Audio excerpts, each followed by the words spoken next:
पर, जिसमें अब आंच जो है वो खड़गे परिवार तक पहुंच गई है। और हम आपको बता चुके हैं कि किस तरह से जो खड़गे परिवार का ट्रस्ट है, जिसमें 7 सदस्य हैं, ट्रस्टी हैं, और 7 में से 5 सदस्य जो हैं वो सीधे खड़गे परिवार के हैं। वो हमने पूरे कागज आपको दिखाए थे। और इसी ट्रस्ट ने जो कर्नाटक में प्लॉट लिया, जिसको लेकर विवाद हुआ। और देखिए प्लॉट को लेकर क्या गड़बड़ हुई है, अब हम उसकी बात करते हैं। देखिए, अगर प्रियांक खड़गे की ये बात मान भी ली जाए कि सिद्धार्थ विहार ट्रस्ट एक शैक्षणिक, सांस्कृतिक और धर्मार्थ ट्रस्ट है और ना कि कोई पारिवारिक या निजी संस्था है, तो भी एक सवाल और बाकी रहता है। अगर सिद्धार्थ विहार ट्रस्ट एक शैक्षणिक, सांस्कृतिक और धर्मार्थ ट्रस्ट है, तो फिर इसका एरोस्पेस सेक्टर से क्या संबंध है? इसी वजह से बीजेपी ये सवाल उठा रही है कि आखिर इसे कर्नाटक औद्योगिक विकास बोर्ड यानी KIADB ने हाईटेक डिफेंस एरोस्पेस पार्क में प्लॉट किस आधार पर दिया।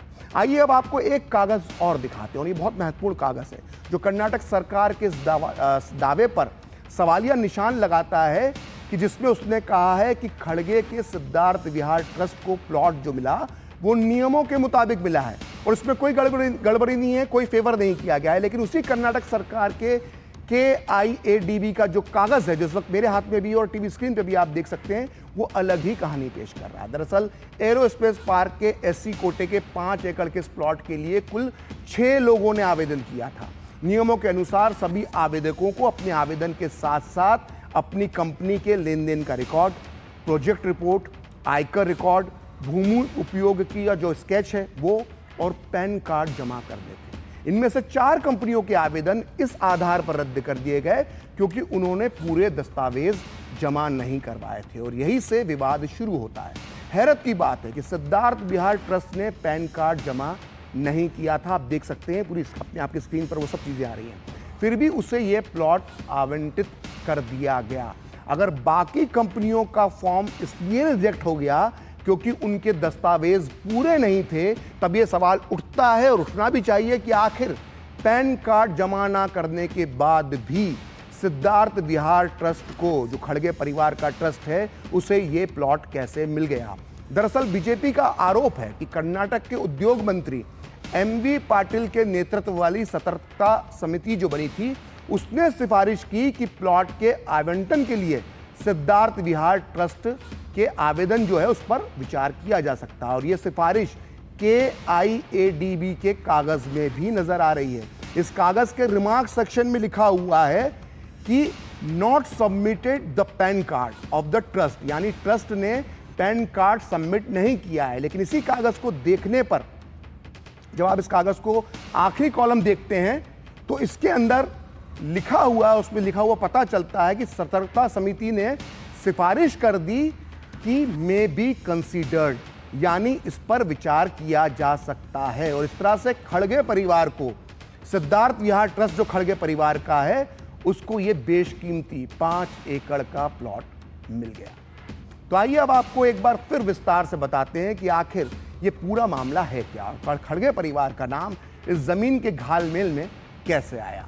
तो बेंगलुरु में विवादित जमीन सिद्धार्थ विहार ट्रस्ट को आवंटित की गई। इस ट्रस्ट को लेकर खड़गे के बेटे और कर्नाटक में मंत्री प्रियांक खड़गे का दावा है कि सिद्धार्थ विहार ट्रस्ट एक शैक्षणिक, सांस्कृतिक और धर्मार्थ ट्रस्ट है, ना कि कोई पारिवारिक या निजी संस्था, जिसके बारे में हम आपको बता चुके हैं।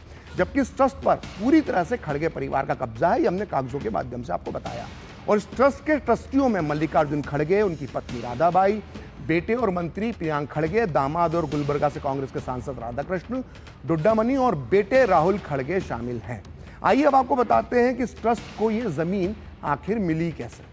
कर्नाटक औद्योगिक विकास बोर्ड यानी कि KIADB ने बेंगलुरु के पास एक हाईटेक डिफेंस एरोस्पेस पार्क का निर्माण किया जा रहा है, और खड़गे परिवार के ट्रस्ट ने 12 फरवरी 2024 को इसी साल KIADB को प्लॉट के लिए आवेदन प्रस्ताव दिया। प्रस्ताव में कहा गया खड़गे परिवार के ट्रस्ट की तरफ से कि कुल 25 करोड़ का निवेश किया जाएगा और 150 लोगों को इससे रोजगार मिलेगा। खड़गे परिवार के SC कोटे से जो ट्रस्ट को 5 एकड़ का प्लॉट इसी साल मार्च में आवंटित कर दिया गया। मार्च में ही एक सामाजिक कार्यकर्ता दिनेश कल्लाहली ने कर्नाटक के राज्यपाल थावरचंद गहलोत के पास एक शिकायत दर्ज करवाई, जिसमें उन्होंने जमीन के आवंटन प्रक्रिया में गड़बड़ी और भ्रष्टाचार का आरोप लगाया था। और बीजेपी का आरोप है इस स्कीम के तहत प्लॉट पाने के लिए एरोस्पेस उद्यमी होना आवश्यक था, लेकिन खड़गे परिवार एरोस्पेस उद्यमी कैसे हो गया, ये बीजेपी सवाल पूछ रही है। वहीं कर्नाटक सरकार का कहना है कि जमीन आवंटित करते समय नियमों का किसी भी तरह से उल्लंघन नहीं किया गया है। लेकिन बीजेपी सवाल पूछ रही है कि क्या यह सत्ता के दुरुपयोग, भाई भतीजावाद और हितों के टकराव का मामला नहीं है। बीजेपी का कहना है कि अदालत की कार्रवाई के दौरान होने वाली जलालत से बचने के लिए यह जमीन वापस की जा रही है खड़गे परिवार द्वारा। आइए सुनते हैं बीजेपी नेताओं ने क्या कहा।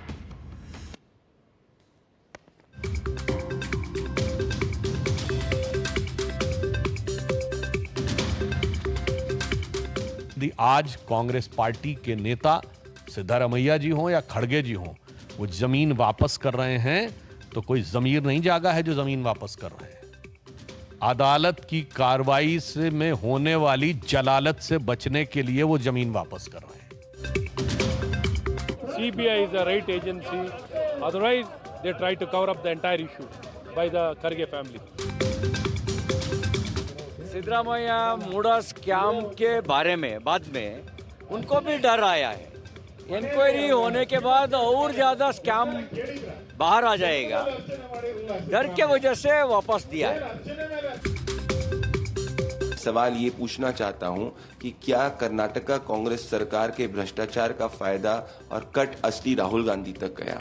आज ये स्पष्ट हो चुका है कि कर्नाटक की कांग्रेस सरकार सबसे ज्यादा भ्रष्टाचारी सरकार है। अगर इन्होंने करप्शन नहीं किया होता तो ना सिद्धरामैया जी का परिवार लैंड वापस लेने की बात मुडा स्कैम में कर रहा होता, ना खड़गे जी का परिवार लैंड वापस करने की बात कर रहा होता। Priyank Kharge needs to resign immediately as a cabinet minister in the Karnataka government to facilitate a free and fair inquiry as to why this land was allotted and why the trust in which all of them are members have now decided to suddenly do a U-turn and give it back.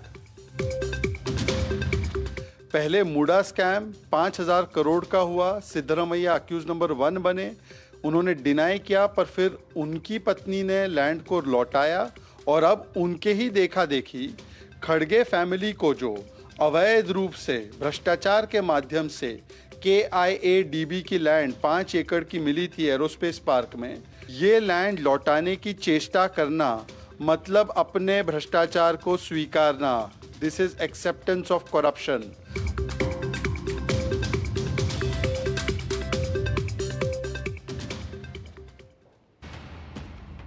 तो BJP आखिर ये क्यों कह रही है कि खड़गे परिवार ने मुख्यमंत्री सिद्धारमैया के नक्शे कदम पर चलते हुए 5 एकड़ जमीन वापस करने का फैसला लिया है?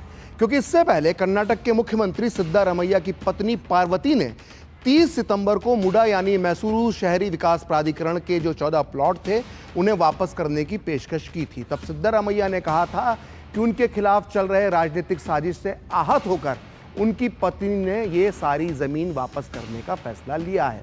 हालांकि पूरा सच ये है कि ईडी ने 30 सितंबर को इससे जुड़े मनी लॉन्ड्रिंग मामले में मुख्यमंत्री सिद्धारमैया, उनकी पत्नी, उनके साले और अन्य के खिलाफ FIR दर्ज की थी। मैसूरू के लोकायुक्त ने भी 27 सितंबर को सभी के खिलाफ केस दर्ज किया था और 1 अक्टूबर से मामले की जांच शुरू कर दी गई थी। इसकी दरअसल 24 सितंबर को कर्नाटक हाईकोर्ट ने मुडा स्कैम में सिद्धारमैया के खिलाफ जांच करने के लिए राज्यपाल थावरचंद गहलोत के आदेश को बरकरार रखा था। यानी इसके बाद मुख्यमंत्री सिद्धारमैया के खिलाफ मुकदमा चलाया जा सकता था और राज्यपाल ने 17 अगस्त को सिद्धारमैया के खिलाफ केस चलाने की अनुमति दी थी, लेकिन 19 अगस्त को ही मुख्यमंत्री ने इसे हाईकोर्ट में चुनौती दे दी। इससे पहले मामला सामने आने के बाद राज्य सरकार ने 1 जुलाई को जमीन आवंटन में हुई गड़बड़ी की जांच के आदेश दिए और मुडा के जो अधिकारियों का तबादला भी कर दिया। लेकिन इन आरोपों के सामने आने के बाद बीजेपी मुख्यमंत्री के खिलाफ और भी ज्यादा हमलावर हो गई थी और बीजेपी ने प्रदर्शन किया और सीएम के इस्तीफे की मांग की। आखिरकार प्रेशर में आकर राज्य सरकार ने 14 जुलाई को जांच के लिए एक सदस्यीय न्यायिक आयोग का गठन कर दिया। लेकिन 26 जुलाई को RTI कार्यकर्ता की शिकायत पर राज्यपाल ने सीएम से जवाब मांगा और 17 अगस्त को सिद्धारमैया के खिलाफ केस चलाने की अनुमति दी। और इन सबके बीच 3 अगस्त को बीजेपी और JDS ने मुडा मामले में सिद्धारमैया सरकार के भ्रष्टाचार के खिलाफ मैसूरू चलो पदयात्रा भी निकाली। जिसका समापन 10 अगस्त को मैसूरू में हुआ। और दरअसल कर्नाटक के आरटीआई कार्यकर्ता टीजे अब्राहिम, प्रदीप और स्नेहमयी कृष्णा ने आरोप लगाया था कि सीएम सिद्धारमैया ने मूडा अधिकारियों के साथ मिलकर 14 महंगी साइट्स को, यानी 14 महंगी जमीनों को धोखाधड़ी से हासिल किया। इन लोगों का आरोप है कि मूडा में 5,000 करोड़ रुपए का घोटाला हुआ है। और यही वजह है कि बीजेपी कह रही है कि कांग्रेस नेता राहुल गांधी की मोहब्बत की दुकान अब किसी भू माफिया की दुकान की तरह नजर आने लगी है, जिसमें आम जनता की भूमि को हड़पा जाता है और फिर कांग्रेस पार्टी के चहेते जो हैं उनको अनुदान कर दिया जाता है, अनुदान दे दिया जाता है। बीजेपी प्रवक्ता सुधांशु त्रिवेदी ने कहा है कि मुख्यमंत्री, उप मुख्यमंत्री, राष्ट्रीय अध्यक्ष, पूर्व राष्ट्रीय अध्यक्ष, युवा नेता और बुजुर्ग नेता समेत कांग्रेस के पूरे नेतृत्व की नजर सिर्फ गरीबों की सरकारों की जमीन हड़पने पर ही लगी रहती है। कांग्रेस पार्टी थी जो महात्मा गांधी के आदर्शों से प्रेरित थी और आचार्य विनोबा भावे जी ने भूदान आंदोलन चलाया था। आज राहुल गांधी जी और सोनिया गांधी जी के विचारों से प्रेरित ये कांग्रेस पार्टी है जो भू हड़प आंदोलन चला रही है। तो ये कांग्रेस का नैतिक पतन है, भूदान से लेके भू हड़प तक था। तो जो प्रवृत्ति राहुल जी और सोनिया जी में दिख रही थी वही मल्लिकार्जुन खड़गे जी में दिख रही है, वही सिद्धारमैया जी में दिख रही है, वही डीके शिव कुमार जी में दिख रही है। राहुल गांधी जी से साफ सवाल है कि आपकी मोहब्बत की दुकान ये इलीगल प्रॉपर्टी डीलर की दुकान में कैसे तब्दील हो गई मेरे भाई? तो पूरा सच में अब वक्त है ब्रेक का, और ब्रेक